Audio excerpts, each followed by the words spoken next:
Assalamualaikum warahmatullahi wabarakatuh. Kali ini penulis ingin eh, melanjutkan yang kemarin. Jadi kemarin penulis membahas soal busi, tapi dari sisi businya. Kali ini penulis membahas busi dari sisi meningkatkan pembakaran busi.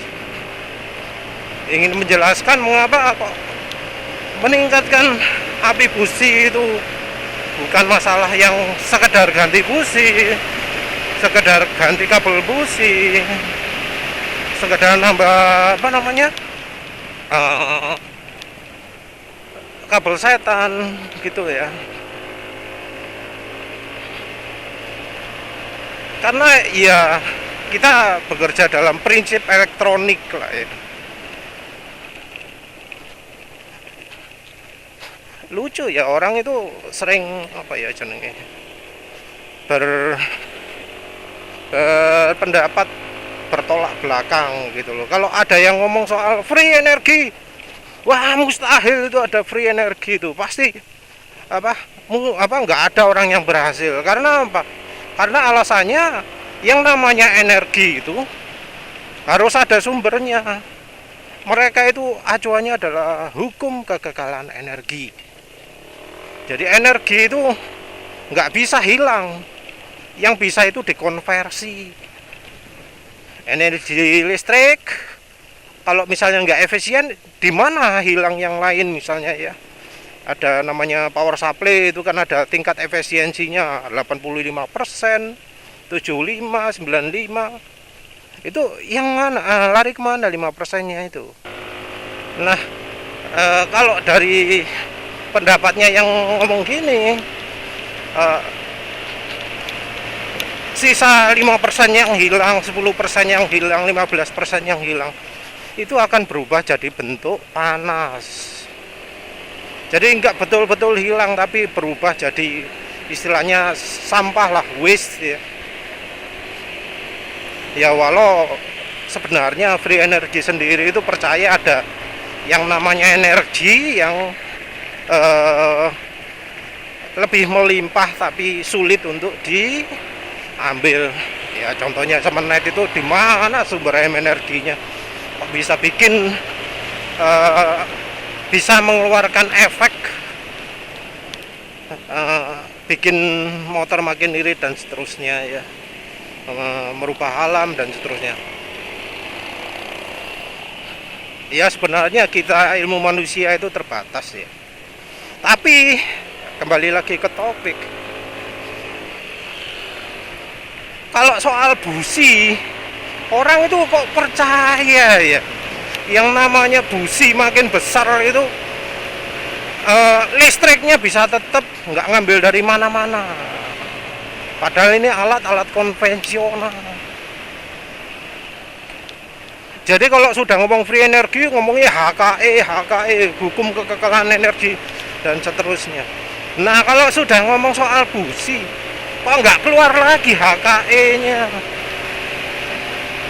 Dipikir bunga api makin besar itu nggak ada konsekuensinya.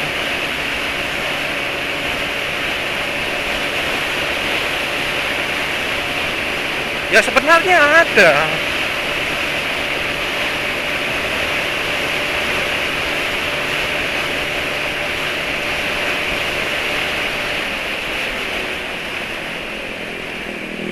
Ada, cuma orang itu cuek, merasa kalau di motor itu nggak ada hukum kekekalan energi gitu ya, adanya cuma di grup energi tok. Aneh lah wis pokoknya. Untuk memperbesar bunga api itu banyak metodenya. Bisa dari businya. Kalau dari busi apa, pakai busi core tembaga, core silver gitu, inti silver, inti tembaga? Enggak. Busi jelek murah pun ada. Intinya inti nikel, no problem. Caranya gimana? Pakai busi hambatannya 0. Wes itu. Nanti busi bisa makin besar bunga apinya. di RPM rendah. Tapi ganti kabel busi juga gitu, bisa menghasilkan bunga api lebih besar. Soalnya busi itu ada hambatannya, sengaja didesain ada hambatannya. Kabel busi pun didesain ada hambatannya, nggak 0 ohm ya. Kabel busi itu emang sengaja didesain begitu. Koilnya pun nggak ngejar voltase tinggi, tapi juga arus. Karena untuk bikin bunga api itu nggak cuma butuh voltase dok, butuh arus juga. Nggak ada arusnya ya bunga apinya kecil. Nah, gampangannya hukum elektronik lah ya, hukum elektro. Arus itu makin besar gimana caranya? Hambatan dikurangi. I sama dengan V per R. Iya, I sama dengan V per R. Kalau lagi jalan gini lagi susah ya untuk nginget-nginget rumus, ngitung-ngitung gitu ya.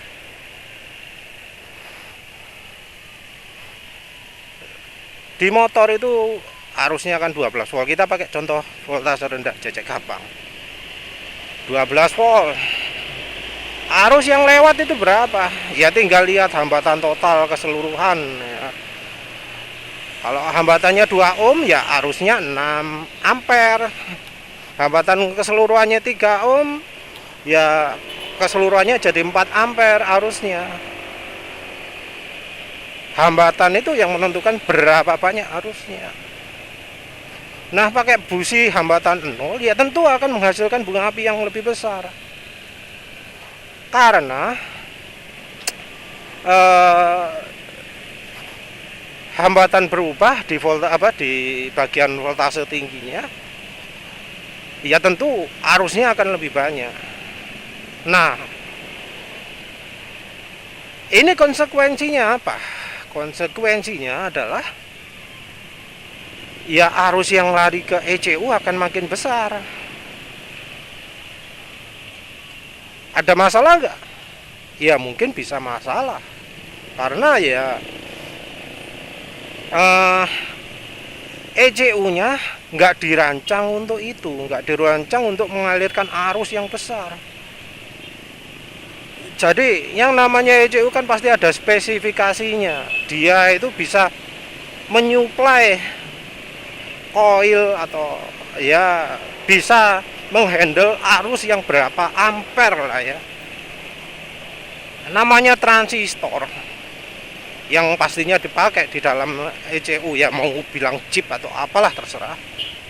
Itu pasti ada keterbatasan kemampuannya. Yang arusnya tinggi biasanya lebih mahal. Nah, ini yang harus kita pelajari.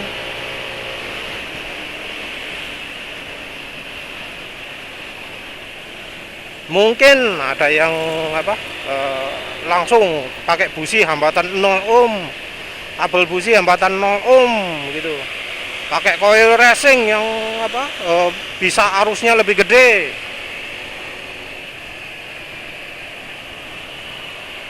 Mungkin ada yang aman pakai di motor ini, di motor A, tapi di motor B nggak kuat. Ya bisa aja karena ya itu kan sudah di luar spesifikasi, sudah di luar desain. Penggunaan coil racing, busi racing, kabel 0 ohm, kabel busi 0 ohm itu sudah di luar spesifikasi. Makanya ada istilahnya garansi gugur ketika kita melakukan modifikasi seperti itu. Karena ya bisa aja alatnya akan rusak karena dipaksa bekerja melebihi spesifikasi. Itu masih dalam taraf ya bicara soal bahaya dan tidak. Kalau kita cari sih ada contoh ya, mesti ada contoh. Jangan pakai ini karena ECU-nya bisa rusak gitu. Ada pasti. Ini kita masih bicara soal kekuatan alat standarnya. Nah, bagaimana kalau ECU-nya racing juga? Nah, ini ada muncul masalah lain juga. Jadi ingat ya, yang namanya pembakaran itu butuh arus dan voltase.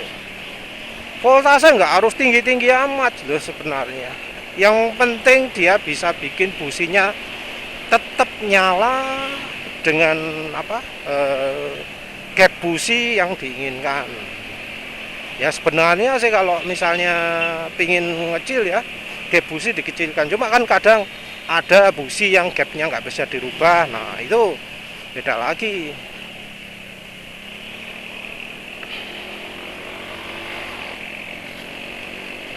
Jadi yang namanya pengapian itu motor apa ya? Mojin apa? Nggak tahu. Oh, motor listrik itu.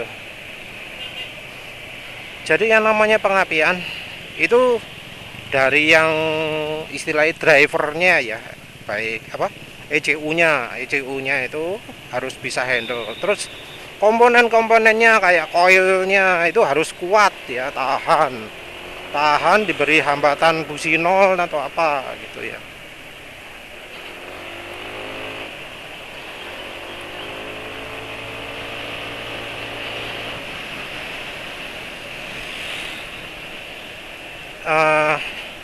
Yang penting lagi itu apa? Sumber listriknya dari mana?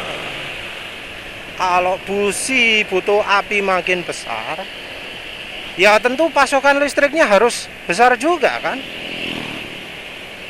Nah, sudah siap atau belum itu sistem pelistrikannya itu? Apa kalau misalnya pemakaian arusnya busi besar, kuat sumber dayanya? Karena kalau nggak kuat, akinya tekor. Itu masalah yang sepelenya. Bisa terjadi juga jadi nggak kuat businya ketika di RPM tinggi. Jadi kan namanya bunga api itu pingnya konstan ya. Mau RPM rendah mau RPM tinggi, bunga apinya ya sebesar itu. Nah kalau mungkin ya bisa bikin bunga api besar di RPM rendah, di RPM tinggi bisa nggak, mampu nggak listriknya itu?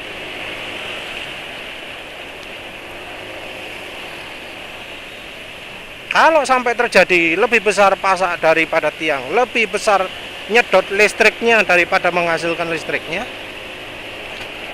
ya pasti akan gampang tekor. Selagi enak berkendara di jalan, tahu-tahu akinya tekor gara-gara ya itu tadi, mencoba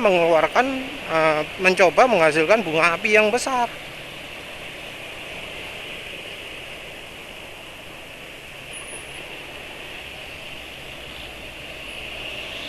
Nah itu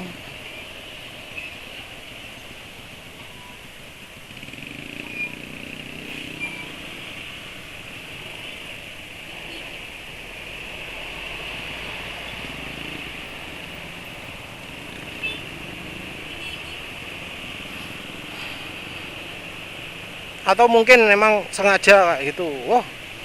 Wis kalian lah wis gak apa-apa akine tekor, pokoknya iso sempat banter gitu ya. Mungkin kayak gitu. Ada masalah lain juga,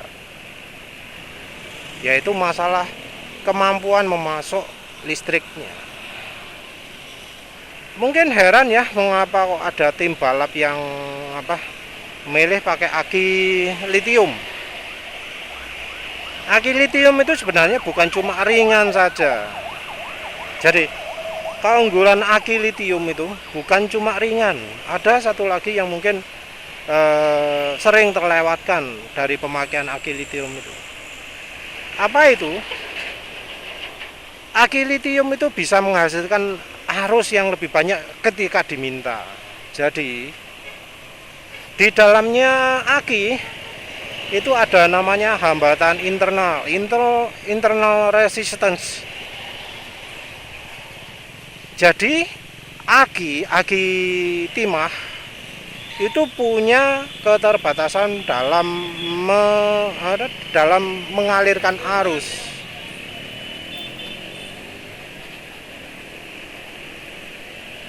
Jadi ada keterbatasan itu.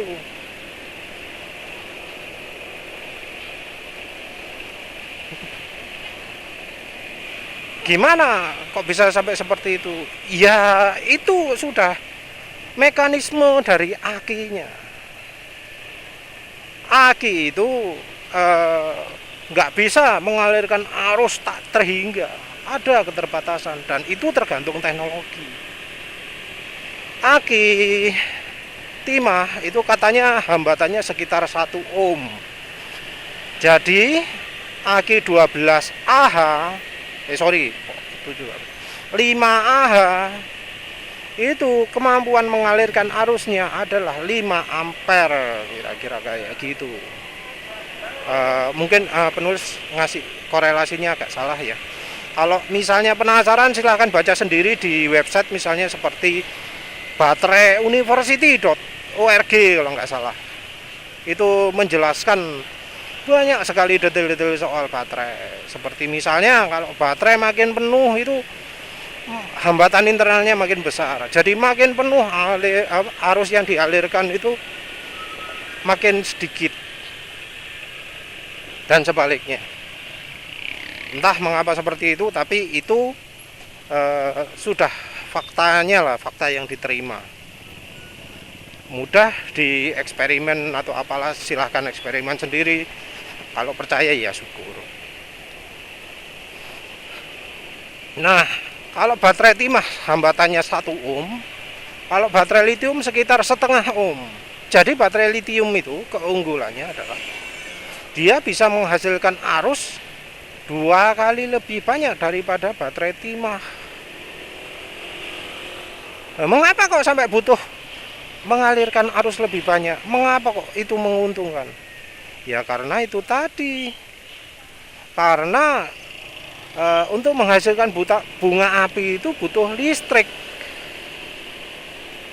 RPM makin tinggi ya makin besar kebutuhan arusnya.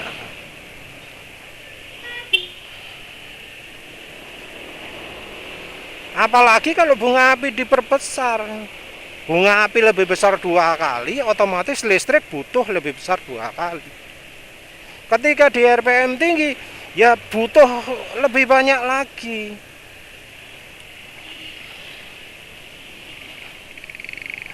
Misal ingin mengandalkan aki untuk menghasilkan listriknya, nggak mengandalkan alternator standar, karena alternator standar kurang listriknya. Ya namanya alternator ya. Untuk menghasilkan listrik itu juga butuh tenaga. Dia nyedot tenaganya dari mana? Ya dari mesin.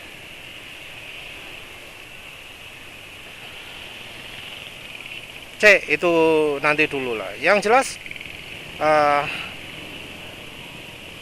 tenaga yang pertama dari alternator, powernya dari alternator. Yang kedua dari aki.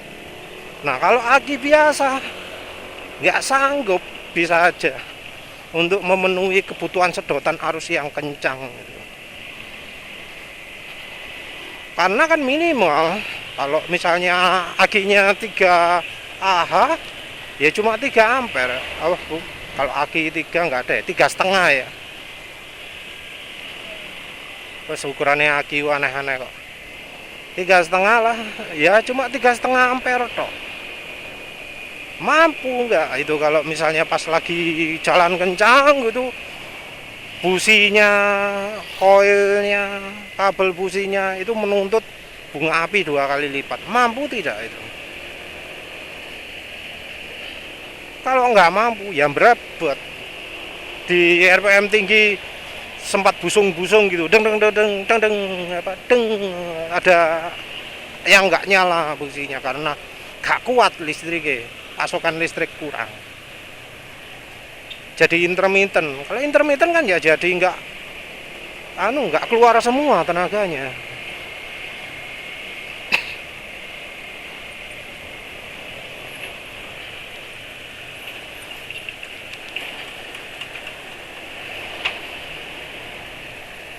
Nah, apa? Kalau pakai yang litium itu, jadi bisa lebih mudah. Jadi bisa apa? Mengalirkan listrik yang lebih lancar. Metode lain adalah pakai kapasitor bank. Mengapa kapasitor bank? Karena kapasitor bank itu dia bisa mengalirkan arus jauh lebih cepat daripada baterai. Dan biasanya kalau pakai kapasitor bank, pakainya itu lebih dari satu. Jadi bukan satu ukurannya gede gitu, enggak. Tapi kecil-kecil banyak. Maaf.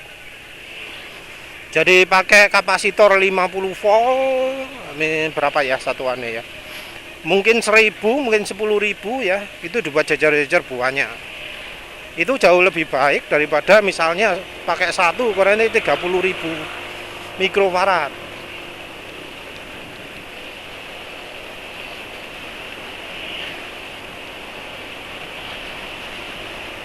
Nah, jadi begitu. Terus kita bicara soal pasang alternator yang besar. Jadi kalau motor balap itu biasanya alternatornya itu sudah ganti juga. Ganti yang bisa menghasilkan listrik yang gede. Tapi ya gedenya juga nggak asal gede toh, tapi harus disesuaikan, dicari yang pas. Mengapa harus pas? Karena kalau makin besar daya yang dikeluarkan itu makin tidak efisien, dan untuk menghasilkan listrik ini nggak gratis, butuh kompensasi. Nggak ada energi yang gratis lah istilahnya kalau dari orang hukum kekekalan energi itu. Nggak ada istilahnya energi gratis.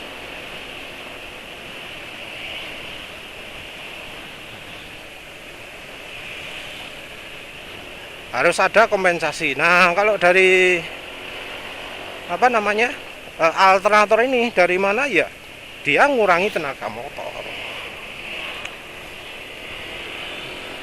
Nah, ini juga mungkin ya yang menarik ya di Honda.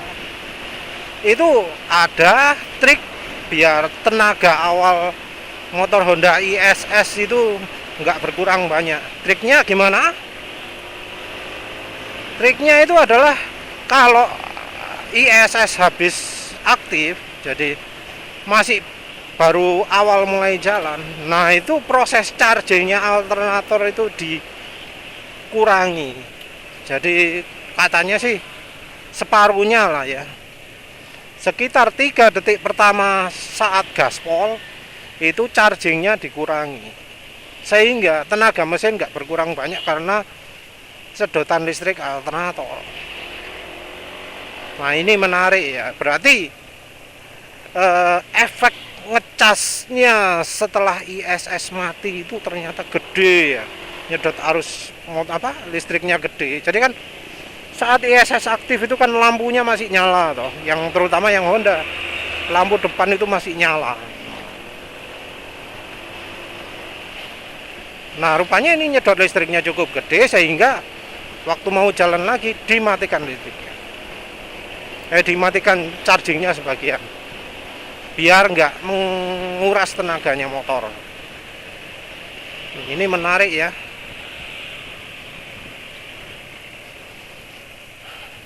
Nah, apalagi dari sisi kemampuan alatnya sudah, dari sisi pasokan listrik sudah.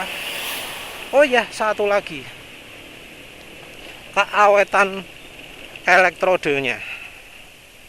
Kalau bunga api besar, maka elektrodenya jadi lebih cepat aus. Oleh karena itu, sistem pengapian dengan api lebih besar itu wajib pakai elektrode misalnya iridium atau platinum biar awet. Nah, sisi lain ya, ini juga bikin rider harus tetap waspada, cek busi, jangan sembarangan. Dan kalau ingin besar api ya, penulis sarankan jangan mengandalkan busi 0 ohm atau kabel busi 0 ohm. Coba lihat teknologi plasma ya, penulis pernah bahas sebelumnya. Dengan plasma, busi itu bisa sampai meledak di ruangan. Nggak cuma cerit sekecil cerit itu tok, yang kecil banget apinya, enggak. Tapi sampai meledak duar, sampai das gitu ya dalam ruangan itu. Itu baru yang mantep. Ya, gitu aja lah ya. Terima kasih sudah menonton. Assalamualaikum warahmatullahi wabarakatuh.